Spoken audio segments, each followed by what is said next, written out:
Certaines personnes sont abandonnées par leur famille et se retrouvent à la rue. Ce n'est pas parce que leurs familles sont méchants, non. La famille même, quand ils font ce genre de choses, parce qu'elles savent très bien l'ingratitude de cette personne. Vous qui avez l'habitude de dire, moi, mon offrande, je préfère aller donner ça à un SDF plutôt que donner à l'église, là. Ça, là, c'est une histoire pour vous.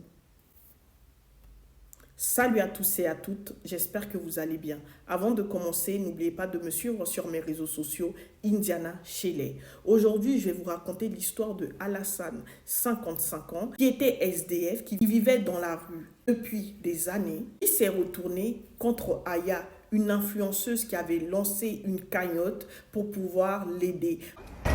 Est-ce que tu fais le ramadan? J'ai fait malgré la maladie. Est-ce que je peux venir tour chez toi? J'ai perdu mon appartement et ma marque de vêtements à cause de mon ex-femme. Je vis pour 15 jours dans un centre où je me fais agresser et taper sans que le personnel n'intervienne. Tu veux bien nous expliquer un peu ta routine? Oui, je veux bien. C'est dans cette petite chambre où je dors. Je la partage avec un résident. Et dites-vous que Aya en question, cette influenceuse, avait soutenu Alassane lorsqu'il était malade. Il était hospitalisé. Elle a toujours été là pour lui. Vois-tu que faire confiance en l'humain, croire en l'être humain, peut jouer des tours? Là, c'est une question? Ouais. Bien sûr. Je pense que trop faire confiance aux gens peuvent amener à ta chute. Ouais. Je vois le verre à moitié vide. Il y a des gens bien intentionnés, comme il y a des gens qui sont très mauvais. C'est vrai. Son rêve était de lancer sa marque de vêtements. Elle l'a aidé, elle l'a soutenu, mais l'homme est ingrat. Écoutez l'histoire de Aya jusqu'à la fin. Je vous laisse écouter sa vidéo. Aujourd'hui, je vais vous raconter comment un sans-abri que j'ai sorti de la rue après 15 ans de rue et pour qui j'ai récolté presque 35 000 euros a fini par se retourner contre moi et m'a même pris un avocat. Oui, oui, vous ne rêvez pas, l'histoire risque de vous choquer. Je vais dire ce don est pour Marjo, vous avez compris. Comme ça, je sais que c'est pour lui. Moi, je savais pas que la cagnotte allait faire autant d'argent. Donc, au bout de 2 jours, la cagnotte monte à 35 000 euros. Il y avait déjà 2000 et elle monte à 37. Donc, je la ferme. Et, on avait assez largement suffisant pour son projet. Il avait un projet en tête. Et en fait, je l'appelle toute contente, je lui dis Marjo, tu vas être hyper contente, ta vie va changer, on t'a récolté 37 000 euros. C'est l'erreur que j'ai faite, vraiment l'erreur que j'ai faite d'être spontanée comme ça. Et voilà, ta vie va complètement changer et tout. Donc nous on commence les procédures, l'aventure commence. Je commence à lui faire tous ses papiers, un compte bancaire, alors que moi-même j'ai toujours pas fait mes papiers pour avoir la nationalité. Mais bref, je fais toutes ces démarches, je suis présente H24. C'était un moment aussi où il était très très malade le pauvre, donc j'étais H24 avec lui à l'hôpital. Je vous promets qu'il y avait personne à ce moment-là de sa famille et quand ils ont entendu parler de l'argent, bien évidemment, tout le monde est revenu et ils ont commencé à jouer un peu avec son cerveau. Son comportement commençait à changer de plus en plus. Comment vous expliquer, quand il m'appelait pour me demander un service par rapport à ses démarches et tout, c'était comme une obligation pour moi et il y avait même plus de s'il te plaît, enfin il me parlait vraiment pas méchamment, mais il était très neutre. Il avait énormément changé, mais j'ai pas arrêté. J'ai continué à finir les démarches pour lui, pour qu'il puisse avoir rapidement son argent. Donc moi, je suis en contact avec la plateforme où on récoltait l'argent. Donc je leur envoie tous les documents parce qu'il faut tout justifier. Je lui envoie les devis de son projet pour qu'on puisse lui virer l'argent. Et en fait, je reçois un mail comme quoi il pourra pas avoir 37 000 euros, mais 35 000 euros.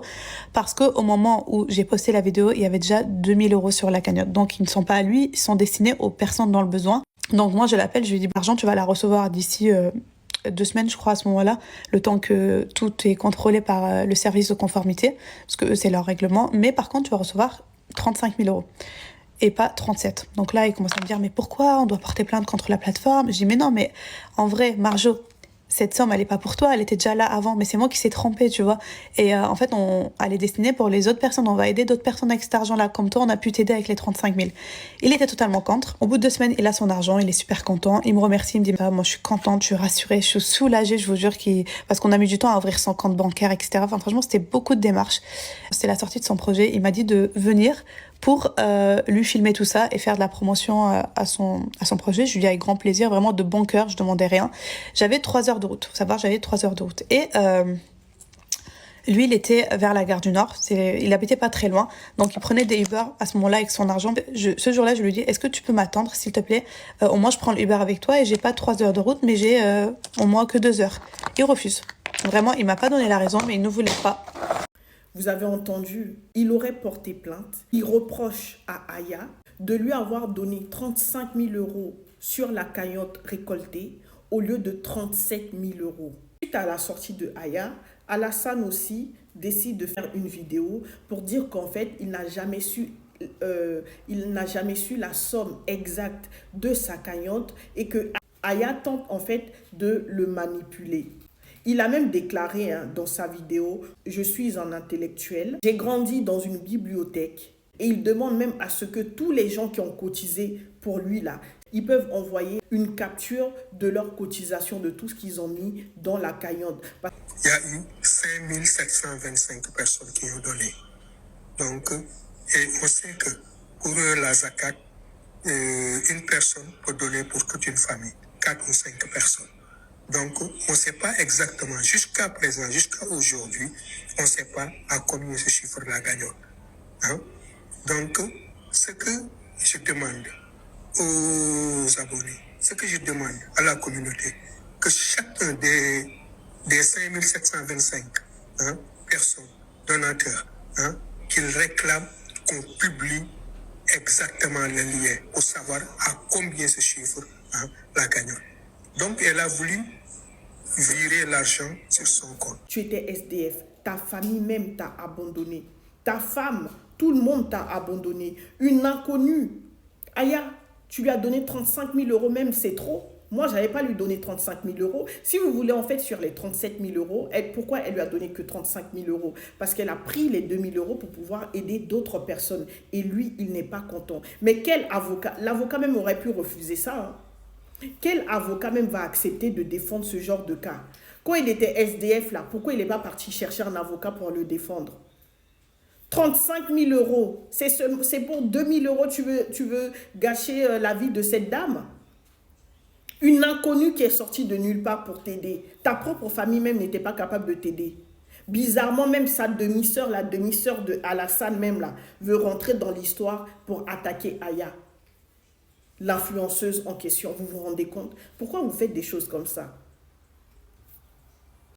Méfiez-vous des gens. Tu ne connais pas l'histoire d'une personne, tu ne sais même pas quel esprit suit cette personne, pour quelle raison cette personne est à la rue. Tu vois, son bon cœur, elle décide de faire un geste. Voilà, maintenant ça se retourne contre elle. C'est grave.